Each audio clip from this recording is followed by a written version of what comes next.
When I come home from shopping, my husband, Taylor, and his mother, Rose, both looks at me with frowns on their faces. Hey, sit down. I need to talk to you about something. You're being terrible, aren't you? I really can't believe that you treated my mother so badly. Excuse me? My name is Melanie, and I am 27 years old, and I am a housewife. My husband, Taylor, and I are newlyweds and started living together this spring. When we got married together, Taylor had asked me to focus on being a housewife. In the beginning, our newly wedded life was a lot of fun. I would make breakfast and lunch for my husband, do laundry and the cleaning around the house, and after a bit of relaxing around the living room, I would go grocery shopping to prepare and begin cooking dinner. My husband would happily eat what I had cooked, and we were both living happily together. But unfortunately, such happy lifestyle for both of us ended after only a few months. A few months after we got married, my father-in-law, Jim, passed away due to illness.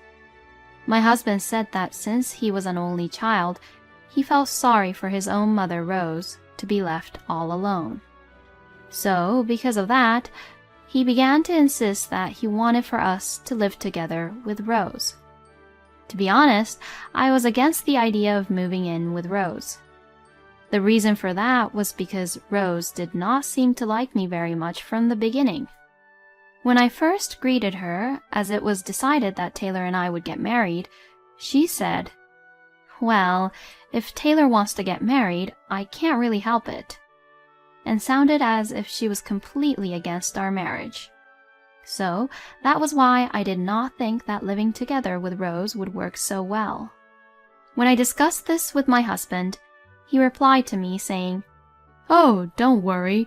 Mom may look unfriendly at first, but she's actually really kind." The thoughts I had in my mind were changed by the fact that my husband said that without any hesitation and very confidently. So, in the end, I agreed to live with Rose as Taylor was insisting for it strongly.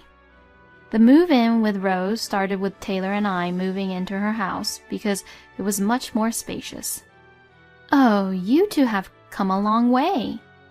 "Mom, please do take care of us well from now on." "We will both be in your care." "Oh, come on, there's no need for any more formal greetings like that, so just come on in." Rose greeted us and welcomed us into the house with a kind smile. After we finished unpacking, Rose was very kind to us while we were having tea together in the living room. "You know what? I want to eat Mom's fried chicken for the first time in a while." "Oh, really? Well then, let's have the fried chicken today. I want to teach Melanie my special fried chicken recipe, so please help me make it, Melanie." "All right, I will." Well, my husband may be right. Rose was very kind and not scary at all as I thought she would be. Maybe I was a little nervous, or maybe I was a little stiff when I greeted Rose for the wedding, because Taylor is her only son after all.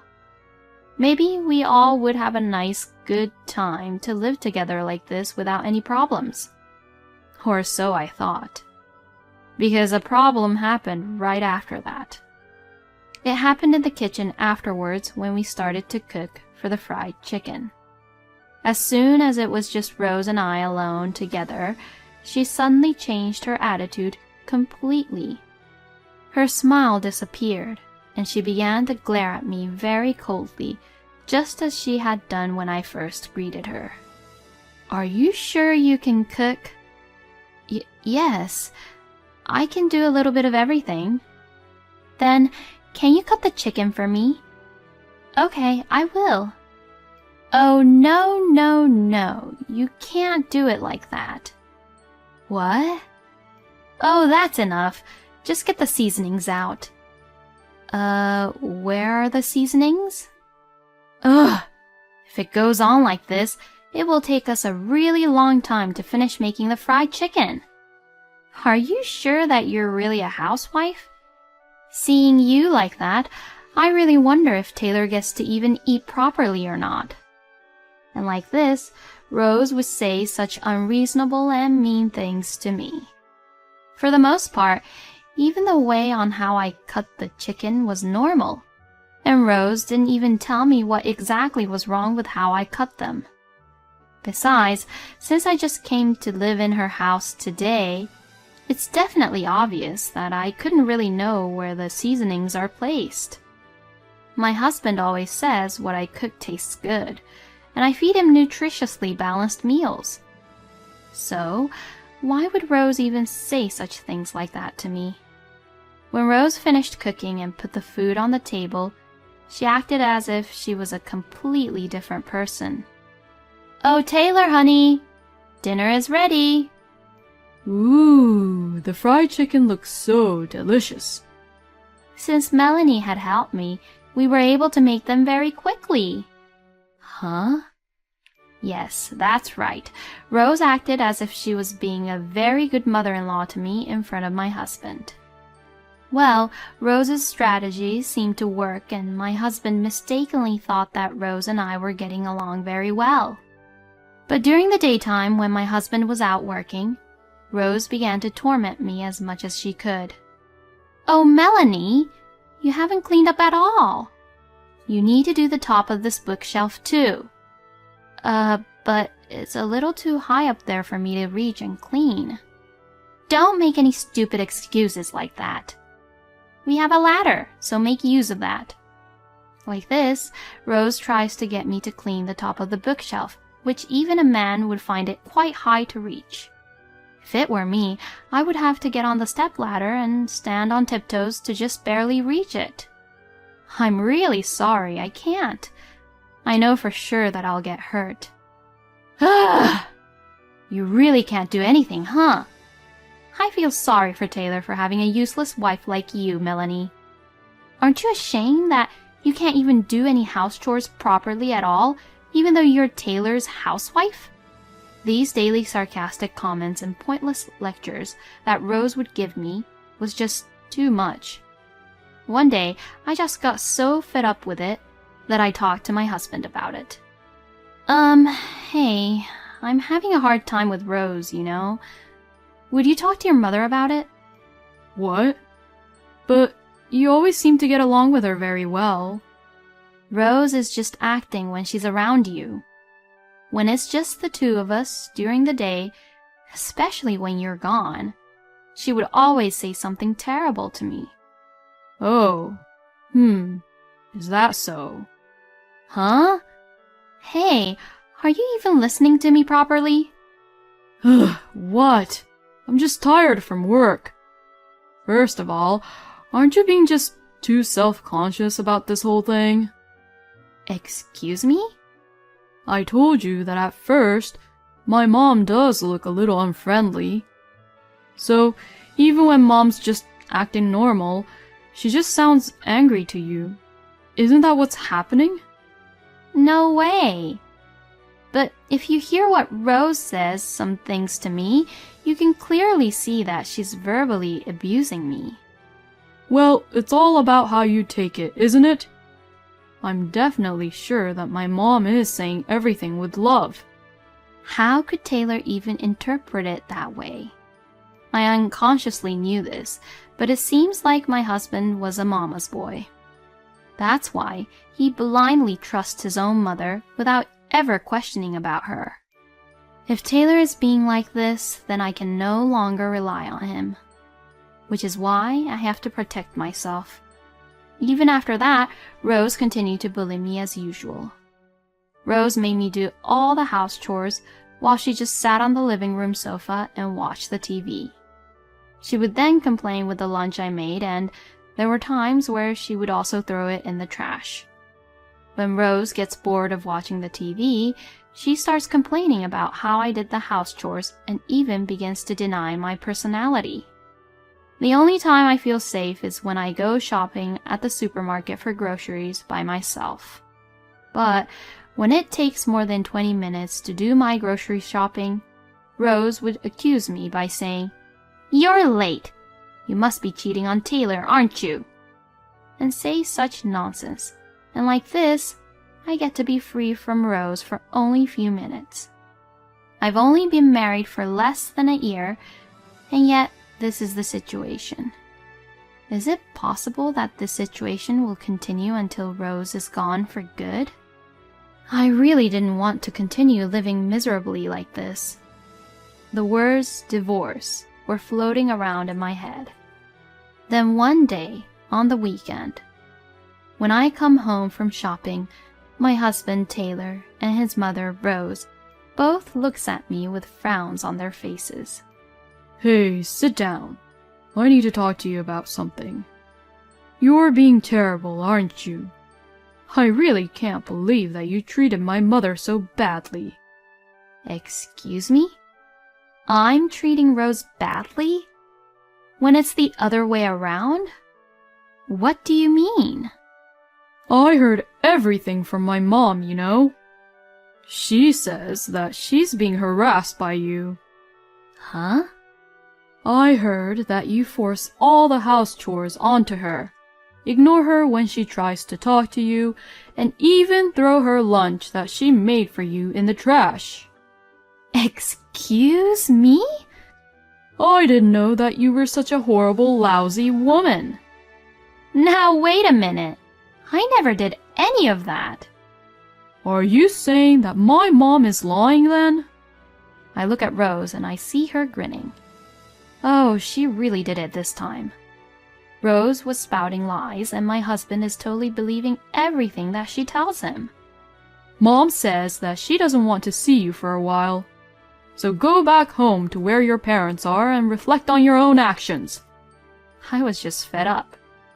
To Rose, who harasses me in a really immature way, and to my husband, who is a mama's boy and who can't see through who Rose really was. I understand. I'll go back home to my parents' place. I pretended to feel bad and quietly packed up my belongings.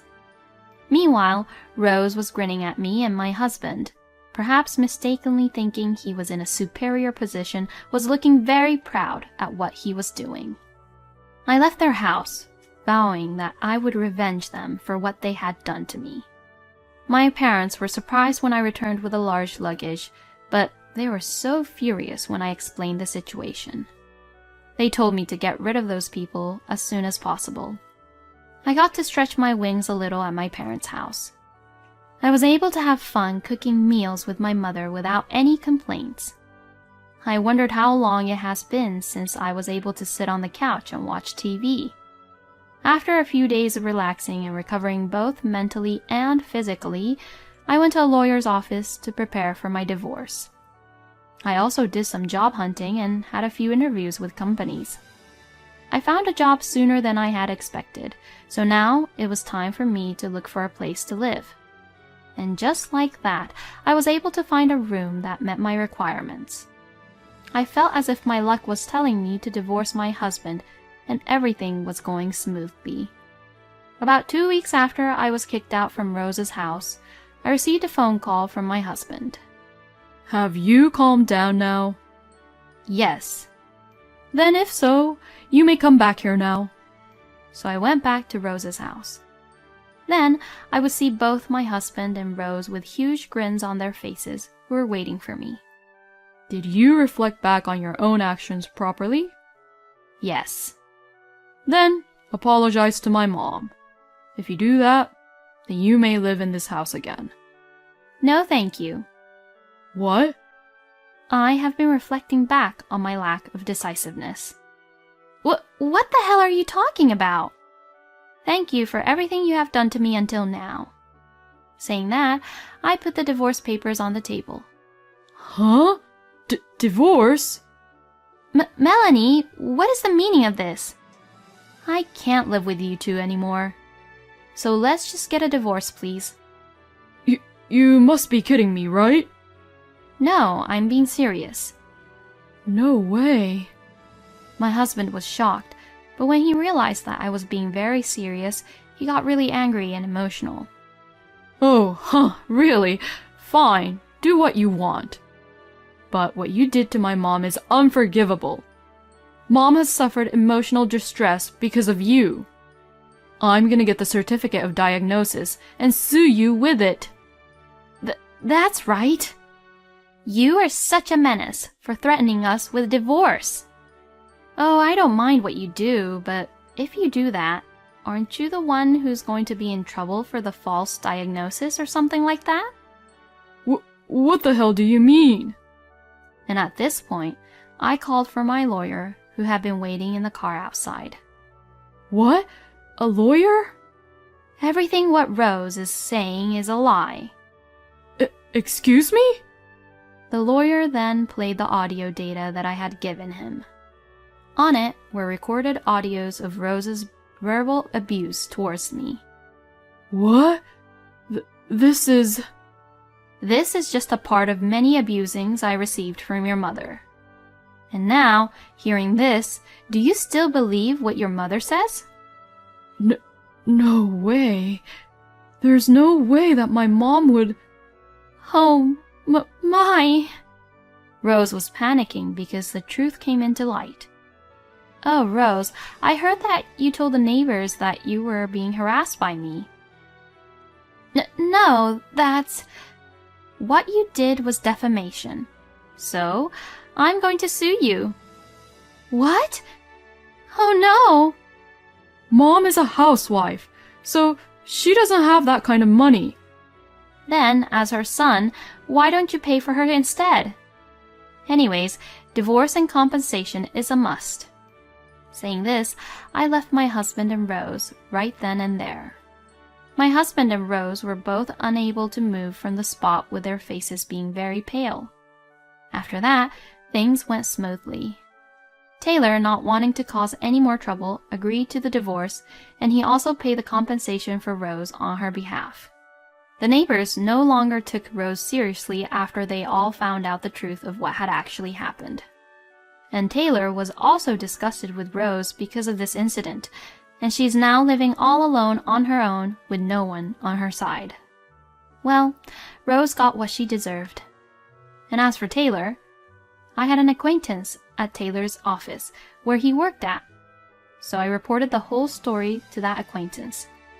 My ex-husband was labeled as a mama's boy who was abandoned by his own wife because of being a mama's boy, and people in the company laughed at him behind his back, which made him feel really small. When Taylor tries to leave on the dot, he is teased by people who says things like, "Aw, are you leaving already because you want to see your mommy?" Well, I'm sure that kind of teasing will eventually stop, but I'm sure it will make Taylor feel so small, as he had a huge pride in himself. Meanwhile, I am spending my days living in a new room, working at a new job, and with a fresh mind. The room is really comfortable, and the job is challenging. I'm not really interested to be in a relationship for a while, so I'm going to spend my money and time on my hobbies while enjoying the single life. Thank you for watching until the end. Please subscribe to our channel. We hope to see you in our next video.